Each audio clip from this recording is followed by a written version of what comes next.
तुम्हाला कदाचित, पण घाबरायचं नाही. आपल्याला काय करायचंय, first and last. First and लास्टची पेअर घ्या. सर्वात प्रथम काय कराल, आय एम. आय एम कुठे आहे, ऑफिस मध्ये, in the office. I am in the office. So simple trick आहे की नाही, खूप मस्त अशी ट्रिक आहे आणि या ट्रिकच्या सहाय्याने तुम्ही कितीही वाक्य बनवू शकता. So I am in the office, I am on the way. I am on the way, मी रस्त्यातच आहे, आलेच. I am on the way. I am from Parbhani. तुम्ही कुठले आहात हे जर तुम्हाला सांगायचं असेल, कोणत्या गावचे आहात, तरी आपण असे वाक्य बनवू शकतो, आय एम फ्रॉम परभणी. आता तुम्ही म्हणाल, मॅडम तुम्ही फक्त आम्हाला आय सोबतच मैत्री का करायला सांगितलेली आहे, इतरही आहेत की 7 ऑब्जेक्ट, मग फक्त आय सोबत मैत्री का करायची. तर पहा स्टुडंट्स आणि पॅरेंट्स, आय सोबत जर आपण मैत्री केली तर आपला एक सब्जेक्ट पक्का होतो आणि दुसरी गोष्ट, आपण खूप सारे वाक्य हे आय सोबत म्हणत असतो, म्हणजे आपल्याबद्दल बोलत असतो. आणि एकदा का मग हा आपला आय पक्का झाला म्हणजे तुम्ही खूप सारे वाक्य जे बोलता किंवा लिहिता, जे स्वतःबद्दल असू शकतात आणि असतात, तर ते सर्व एकदा पक्के झाले की मग तुम्हाला बाकीचे सब्जेक्ट घ्यायला आणि त्याच्या पुढे कोणते क्रियापद येतात ते ऑटोमॅटिक समजत जातो. ओके, सो जसं की मी इथे लिहिलं तुम्हाला की एम इज आर, 3 आहेत हेल्पिंग वर्ब जे की मेन वर्ब म्हणून पण ऍक्ट होतात. सो एम इज आर हे जर शब्द आले तर त्यातली आय एम ची पेअर तुमची कंप्लीट पक्की होईल आणि मग ती झाली की इज कुठे वापरायचं, मग डोक्यात बसून जाईल की आय एम असतं. ओके, सो त्यासाठी आपण करतो आहोत आय सोबत मैत्री. आता हे सगळे जे वाक्य मी तुम्हाला सांगितले, हे सर्वच वाक्य आपण निगेटिव्ह सुद्धा करू शकतो. तर मी तुम्हाला कालही सांगितलं होतं, ह्या आय एम च्या नंतर तुम्ही जर नॉट लावलं तर तुमचे निगेटिव्ह सेंटेन्सेस तयार होतात.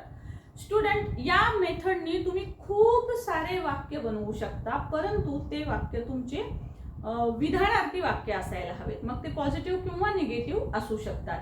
परंतु WH चे वगैरे जर असतील, म्हणजे क्वेश्चन बनवायचे असतील तुम्हाला, तर क्वेश्चन बनवत असताना मात्र ही जी ट्रिक आहे FL ट्रिक, तर ती इथे लागू होत नाही, हेही लक्षात घ्यायचं आहे. आपण ही जी FL ट्रिक आहे तर ती आपण विधानार्थी वाक्यांसाठी वापरू शकतो. मग ते पॉझिटिव्ह वाक्य असू शकतात, म्हणजे होकारार्थी, जसे मी अगोदरचे सांगितले, जसे हे 2 सांगितले, असे होकारार्थी असू शकतात किंवा नकारार्थी असू शकतात. जसं मी सांगते बघा आता, आय एम नॉट लकी, मी नशीबवान नाही, आय एम नॉट लकी. मी तयार नाही, येऊ नको, I am not ready, I am not ready. I am sad, किंवा आपण म्हणू शकतो आय एम नॉट सॅड, मी सॅड नाही, अजिबात नाही, I am not sad, I am not sad at all, मी मुळीच दुःखी नाहीये. सो अशा पद्धतीनं नंतरचे शब्द आपल्याला पुढे कसे वाढवायचे आहे हे पण मी नेक्स्ट व्हिडिओमध्ये सांगणार आहे. स्टुडंट्स, तुम्ही म्हणाल छोटे वाक्य येत आहेत, पण मोठे मोठे वाक्य जर असतील तर या ट्रिक्सच्या आणि अजून एक महत्त्वाची छान ट्रिक मी तुम्हाला सांगणार आहे, ज्याच्या सहाय्याने तुम्ही खूप मोठे मोठे वाक्य बनवू शकणार आहात. आणि मग बघा, खरंच तुमच्या हातामध्ये पूर्ण इंग्रजी जी आहे ती तुमच्या मुठीत आली आहे का नाही. आजच्याच व्हिडिओत ती तुमच्या मुठीत आलेली असणार आहे आणि तुमची मूठ जी आहे ती घट्ट होणार आहे जेव्हा तुम्ही अजून मोठ्या वाक्यांची ट्रिक माझ्यासोबत पुढच्या व्हिडिओमध्ये पाहणार आहात. ओके, सो पुढचाही व्हिडिओ पाहायला अजिबातच विसरायचं नाही. सो बघा, आता हे झाले आपले सर्व वाक्य आय एम चे. आता हे सगळे वर्तमान काळातले असतात, जसं की आहे आलं. सो आहे म्हणजे आत्ता, सध्या, ज्याला आपण ग्रॅमॅटिकली म्हणतो प्रेझेंट टेन्स. ओके, आता आपल्याला असं सांगायचं पण काम पडतं की एखादी गोष्ट काल होती, परवा होती, अगोदर होती, मी आधी करत होते, म्हणजे इट मीन्स अबाउट पास्ट. भूतकाळाबद्दलच्या गोष्टी जेव्हा सांगायच्या असतात, होऊन गेलेल्या गोष्टी जेव्हा सांगायच्या असतात, तर त्यावेळेस आपण पेअर घेणार आहोत I was. Okay, so I was किंवा वर हे 2 क्रियापद येत असतात भूतकाळासाठी. सो आपण वर घेणार नाही आहोत, कारण आय सोबत वर येत नाही, आय सोबत वॉज येतं. सो आपण एकाशीच मैत्री करतो आहोत, आयशी. ठीक आहे, सो आयशी मैत्री केल्यावर बघा काय होईल. सो आता वाक्य कसे होतील, आय वॉज हॅपी, मी आनंदी होते, आता नाही, I M quiet sad now, आता मी सध्या थोडीशी दुःखी आहे, बट आय वॉज हॅपी, पण मी आनंदी होते. आय वॉज हेल्पलेस, मी असहाय्य होते, I am helpless. Okay, I am naughty, sorry, I was naughty, मी खोडकर होते, आता नाही, मी आता सध्या सिरियस आहे थोडी, परंतु मी खूप खोडकर होते किंवा in the childhood. Okay, so I was naughty, I was very careful, मी खूप दक्ष असायची. आय वॉज व्हेरी केअरफुल, मी खूप दक्ष होते. आय वॉज लेझी, मी फार आळशी होते. I was lazy. सो आता हे दोन वाक्य जे आहेत तुम्ही नक्कीच करू शकणार आहात, आहे की नाही?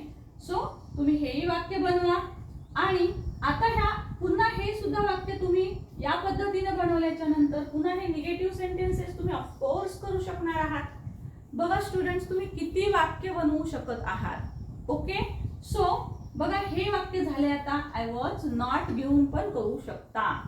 देन आता आपण बघणार आहोत आणखी महत्वाची अशी गोष्ट. ओके, सो बिफोर दॅट आपण थोडस आणखी एक महत्वाची गोष्ट शिकूया. ओके, सपोज बघा काही वेळेस काय होतं की इन डिटेल व्हिडिओ तर आपण अजून यापुढे नंतरच्या याच्यात पाहणारच आहोत, परंतु जेव्हा एम आर किंवा वॉज वर यासारखे हेल्पिंग वर्ब येतात तर ते हेल्पिंग वर्ब केव्हा येतात? कारण मी तुम्हाला सांगितलं ज्यावेळेस ते एकटे येतात, एम आर वॉज वर ज्यावेळेस वाक्यात एकटेच येतात, स्वतः एकटेच असतात वर्ब म्हणून, तर त्यावेळेस ते मेन वर्ब म्हणून येत असतात. ऍक्च्युअल मुलांना हे एकदाच सांगितलं दोन्ही पण की हे हेल्पिंग पण आहेत आणि हे मेन पण आहेत, तर मुलं कन्फ्यूज होतात. परंतु हेल्पिंग म्हणून ते कशा पद्धतीने येतात ते मी तुम्हाला आता सांगते, म्हणजे तुम्हाला त्याचेही वाक्य वेगवेगळ्या प्रकारचे बनवता येतील. जसं की बघा, I am teaching, I am teaching नाव, हो ना, मी आता शिकवत आहे. मी काय करतेय? मी शिकवत आहे. आय एम टीचिंग नाव, आता मी शिकवत आहे. मी नाव न घेता पण हे वाक्य करू शकते, आय एम टीचिंग, म्हणजे माझी टीचिंग करण्याची ऍक्शन चालू आहे. सो इथे टीच जो आहे तो हा असतो main verb. Okay, main verb. आता जेव्हा मेन वर्ब सोबत एम आर किंवा वॉज वर आलेलं असतं त्यावेळेस तो असतो हेल्पिंग वर्ब. सो तुम्ही म्हणाल मॅडम आपण हे जे वाक्य केले मग तिथं एम काय आहे? तर आता लक्षात ठेवा, आता ह्या एमच्या सोबत बघा, आय एम लकी, इथे जर आपण हे वाक्य लिहिलं आय एम लकी, सो इथे एमच्या नंतर तुम्हाला ऍडजेक्टिव्ह दिसेल. एमच्या नंतर अशा प्रकारचा ऍक्शन वर्ड आलेला नाहीये. टीचिंग म्हणजे शिकवण्याची ही कृती आहे, ऍक्शन आहे. मेन वर्ब काय असतात? सो बघा लक्षात घ्या, मेन वर्ब काय असतात? तर कुठलीही गोष्ट जी आपण करत असतो, सो मग ती कोणतीही असो, रीडिंग असेल, रीड असेल, राईट असेल, वॉक असेल, जम्प असेल, लुक असेल, सी असेल, है ना. सो हे जे सर्व आहेत त्या कृती आहेत, लिहिण्याची, वाचण्याची, बोलण्याची, रन, चालणे, पळणे, जम्प, धावणे, है ना. सो ह्या सगळ्या कृती आहेत. मग ह्या ज्या कृतीयुक्त जे शब्द असतात ते असतात मेन वर्ब, राईट. सो ह्या मेन वर्ब सोबत जेव्हा एम आर वॉज वर येतात त्यावेळेस ते असतात हेल्पिंग वर्ब, राईट. सो आता याच्यापासूनही आपल्याला खूप सारे वेगवेगळे वाक्य बनवता येतात. जसं की सपोज आय एम टीचिंग, तर तसंच मी म्हणू शकते की सपोज मी गाणं ऐकत आहे तर मी म्हणेल I am listening. Okay, I am listening. किंवा सपोज मी गाणं गात असेल तर मी म्हणेल आय एम सिंगिंग. मी जर समजा वाचन करत असेल तर मी म्हणेल आय एम रीडिंग, मी वाचन करत आहे. सपोज मी चालत असेल तर मी काय म्हणेल आय एम वॉकिंग. ओके, मी तुम्हाला बोलत आहे, मी कुणाशी बोलत असेल तर मी सांगेल की I am talking, right. So अशा पद्धतीनं तुम्ही मेन वर्ब जो आहे याच्या सोबत तुम्ही हेल्पिंग वर्ब वापरू शकता. पण लक्षात ठेवायचं त्यावेळेस मेन वर्बला आयएनजी लावलेलं असावं लागतं जेव्हा ऍक्शन चालू असते, राईट. ऍक्शन चालू असते त्यावेळेस मेन वर्ब सोबत सुद्धा आपण एम आर वॉज वर हे क्रियापद घेऊ शकतो. सो याचे सुद्धा अनेक वाक्य तुम्हाला बनवता येतील. जसं की सपोज मम्मीचं काम करणं चालू असेल, स्वयंपाक चालू असेल तर मम्मी म्हणेल I am cooking, I am cooking, wait there बेटा, थोडी वाट पहा, मी स्वयंपाक बनवत आहे, I am cooking, right. So students, मला वाटतं तुम्हाला आय सोबत एवढी मैत्री तर खूप छान जमली असेल, आहे की नाही. सो बघूया आय सोबतची तुम्ही कमीत कमी 3 वाक्य मला कमेंट बॉक्स मध्ये टाकायचे आहेत. जर तुम्हाला आयशी मैत्री तुमची पक्की झाली असेल, तुम्हाला तो भाग समजला असणारच आहे, तर मग बघूया आपण कोण 3 वाक्य टाकतं. मी काही सेकंद थांबते. तुम्ही 3 वाक्य कमेंट बॉक्स मध्ये जरूर टाका. काल मी पिन करायला सांगितलं होतं, पण पिन केलेलं फारसं कोणाला आवडलं नाही. सो उद्याच्या व्हिडिओमध्ये, कारण आपले डेली व्हिडिओ येतात, उद्याच्या व्हिडिओमध्ये मी नाव अनाउन्स करेल, जो की सर्वात प्रथम अशा प्रकारे आज सांगितलेले सगळे वाक्य मला कमेंट बॉक्समध्ये टाकेल. ओके, पण लक्षात घ्या, मी सांगितलेले सर्व वाक्य तुम्हाला कमेंट बॉक्समध्ये टाकायचे आहेत. सो 3 वाक्य आय एम ची टाकायची आहेत, 3 वाक्य आय वॉच ची टाकायची आहेत. ओके, आय वॉच ची 3 वाक्य आणि आय एम ची 3 वाक्य कमेंट बॉक्समध्ये टाका. ज्यांची सर्वात प्रथम येतील आणि करेक्ट येतील त्यांचं नाव मी उद्याच्या व्हिडिओमध्ये नक्की अनाउन्स करेल. ओके स्टुडंट्स, चला तर मग मी काही 30 ते 35 सेकंद मी वेट करते. तुम्ही ते कमेंट बॉक्समध्ये टाका. व्हिडिओ पॉज करा आणि कमेंट बॉक्समध्ये जरूर टाका. राईट,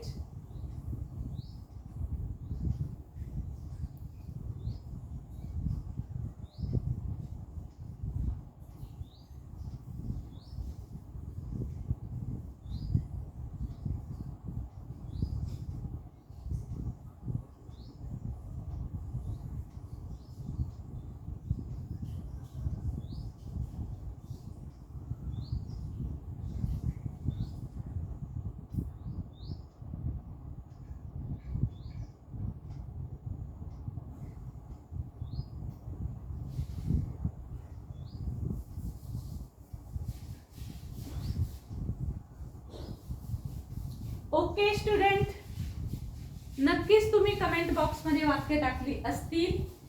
राईट, कशी वाटते आहे आय सोबत मैत्री? छान आहे ना. आता बघूया, तुमची मैत्री आता बऱ्यापैकी झालीच असेल. आता ह्या मैत्रीला थोडं अजून वाढवूया. आता बनवूया आयला बेस्ट फ्रेंड.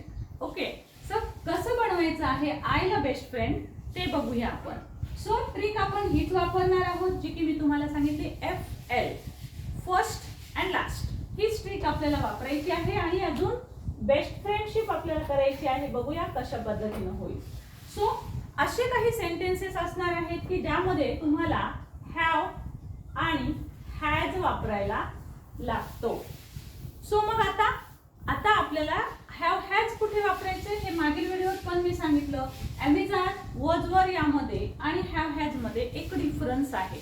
खूप बेसिक गोष्ट आहे, ही नीट लक्षात घ्यायची आहे. आपल्याकडे ज्या वेळेस एखादी वस्तू असते, ती वस्तू आपली असते, आपल्या मालकीची असते, ती स्वतःची आहे, आपला हक्क आहे त्यावर, असं जेव्हा आपण सांगत असतो, सो त्यावेळेस आपल्याला हे टू हॅव चे क्रियापद वापरावे लागतात. हॅव हॅज हे आणि हॅड हे भूतकाळामध्ये वापरतो आपण.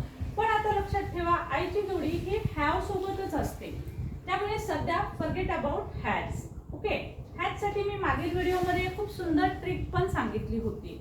सो पाहिला नसेल तो व्हिडिओ तर जरूर जाऊन पहा की हॅज कुठे वापरलं पाहिजे. सो त्यासाठी एक सुंदर ट्रिक होती, तर ती ट्रिक नक्कीच पहा कालच्या व्हिडिओमध्ये, म्हणजे क्लास 2 चा व्हिडिओ पाहावाच लागेल. आता बघूया आय हॅव चे वाक्य कशा पद्धतीनं होतात. सपोज मला असं म्हणायचं आहे की मला एक छान, ओके, मला एक नवीन ड्रेस आहे. ओके, छान शब्द टाळूया सध्या. मला एक नवीन ड्रेस आहे, नवीन ड्रेस आहे. ओके, आता मला, मी कालही सांगितलं, आय म्हणजे मी आणि मला. So first and last. आता इथे आहे शब्द आहे, मग आहे शब्द आहे म्हटलं की आपण माहिती आहे आपल्याला एम म्हणजे आहे, इज म्हणजे आहे. मग कन्फ्युजन होतं की इथं पण आहे. ओके, पण ला आहे, नुसता मला, मी आहे नाही, ला आहे. सो ज्या वेळेस ला आहे असा शब्द असेल, ला आहे किंवा जवळ आहे, ओके, ला आहे किंवा माझ्या जवळ आहे, हेच वाक्य आपण असेही म्हणू शकतो की माझ्याजवळ एक नवीन ड्रेस आहे, माझ्याजवळ एक नवीन ड्रेस आहे, माझ्याजवळ एक पेन आहे, मला एक पेन आहे. दोन्ही अर्थ सेमच. सो मला असेल किंवा माझ्या जवळ असेल. मग आता इथे असा अर्थ आहे, त्यामुळे इथे आपल्याला एम घेता येत नसतं. सो ज्या वेळेस जवळ आहे, माझी वस्तू आहे असा अर्थ येतो, त्यावेळेस आपण वापरतो have.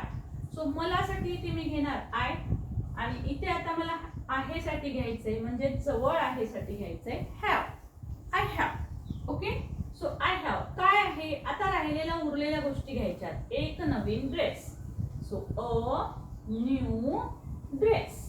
I have a new dress. किती सिंपल आहे ना. इंग्रजी लिहिणं, इंग्रजी शिकणं हे अत्यंत इझी आहे, पण त्याला गुरु पण तसाच मिळावा लागतो. त्या गुरुने एकदा व्यवस्थित छान अशी मेथड सांगितली की तुम्ही ती कॅच करू शकता आणि तुम्ही परफेक्ट बनू शकता. ओके, सो बघा आता मग काय होईल. अजून समजा मला सांगायचे की माझ्याकडे एक खूप महागडा मोबाईल आहे. सो काय म्हणाल, I have an expensive mobile. I have an expensive mobile. I have a story book. माझ्याजवळ एक गोष्टीचं पुस्तक आहे. सपोज मला म्हणायचे की माझ्याकडे एक जुनी कार आहे. I have an old car. Okay, I have an old car. एक माझ्याकडे जुनी कार आहे. मला 2 भाऊ आहेत. I have 2 brothers. I have 2 brothers. मला 2 भाऊ आहेत. बॉडी पार्ट्स सांगण्यासाठी सुद्धा आपण याचा उपयोग करतो. त्यामुळे मुलांना, लहान मुलांना जर तुम्ही पॅरेंट्स शिकवत असाल तर त्याला शिकवा की I have 2 hands, I have 2 eyes, I have 2 years. Okay, I have a knows, I have a knows. अशा पद्धतीनं मुलांना बॉडी पार्ट्स पण सांगा. त्या सहाय्यानं मुलांचं हॅव पण पक्क होतं. ओके, सो बघा तशाच पद्धतीनं समजा माझ्याकडे खूप पैसे आहेत, मला काहीच कल्पना नाहीये. I have no idea. No idea. ठीक आहे. आता तसेच मग तुम्ही I have fever. I have fever म्हणजे मला ताप आलेला आहे, मी आजारी आहे. तुम्ही एखादा तुमचा आजार ह्याच्यामध्ये सांगू शकता. आय हॅव फेवर किंवा आय हॅव हेडेक. डोकं दुखत आहे माझं. I have headache. मला थोडंसं डोकं दुखतंय असं सांगायचं असेल तर आय हॅव हेडेक. सो तुमचे आजार पण तुम्ही याच्यामध्ये सांगू शकता टू हॅवच्या मदतीनं. सो तुम्हाला माहिती आहे आता ही ट्रिक तुम्हाला कळाली असेल की आपल्याला जर होकारच्या ऐवजी नकार सांगायचं असेल, नाही म्हटलं माझ्याजवळ एखादी वस्तू नाही, सो त्यावेळेस हॅवच्या नंतर वापरायचा नॉट. ओके, मग कसं वापराल, आय हॅव नॉट. माझ्याजवळ नवीन ड्रेस नाही ना, माझ्याजवळ नवीन ड्रेस नाही. I have not a new dress. Okay, so या पद्धतीनं तुम्ही निगेशन पण सांगू शकता. एखादी गोष्ट तुमच्याकडे काल होती असं सांगायचं असेल तर या हॅवच्या ऐवजी तुम्ही वापराल had. Okay, I had. I had a new dress. माझ्याकडे नवीन ड्रेस होता पण आता तो जुना झालाय. I had a new dress. I had an expensive mobile. एक महागडा मोबाईल पण होता. So it was lost. आता तो हरवला आहे. So I had a story book. I had a nice story book. माझ्याकडे खूप छान स्टोरी बुक होती. सो अशा पद्धतीनं होती जर सांगायचं असेल तर हे सर्व वाक्य आपण करू शकतो. बघा स्टुडंट्स, झाली का नाही बेस्ट फ्रेंडशिप? हां, नक्कीच झाली असणार आहे. सो बघा अशा पद्धतीनं जर तुमची आय सोबत मैत्री झाली तर ऑटोमॅटिक बाकीचे सब्जेक्ट जे आहेत ते तुम्ही वाक्य बनवू शकता. आता तुम्हाला जर मी सांगितलं की आय सोडून सपोज मी तुम्हाला म्हटलं की हिचे वाक्य बनवा, तर तुम्ही पटापट वाक्य बनवाल. हे एकदा का हे आयशी मैत्री झाली की तिचा जो कोणी आणखी एखादा मित्र असेल तो ही, तर त्याच्याशी पटकन मैत्री होते आपली, आहे ना. आपल्याला एखाद्यासोबत मैत्री झाली की त्याच्या मित्रासोबत चांगली मैत्री पटकन होते आपली, कारण मेन एकाशी मैत्री झालेली आहे, मग दुसऱ्याशी पटकन जुळून येतं. सो आय एम जमलं की ही इज होईल. मग फक्त लक्षात ठेवायची पेअर, ही इज. पेअरला विसरायचं नाही. मग त्याच्या जवळ आहे किंवा तो आहे. He is lucky, he is ready, he is sad, he is punctual. Okay, so अशा पद्धतीने बाकीचे सगळे वाक्य जे आहेत ते सुद्धा तुम्ही अगदी पटापट करू शकाल.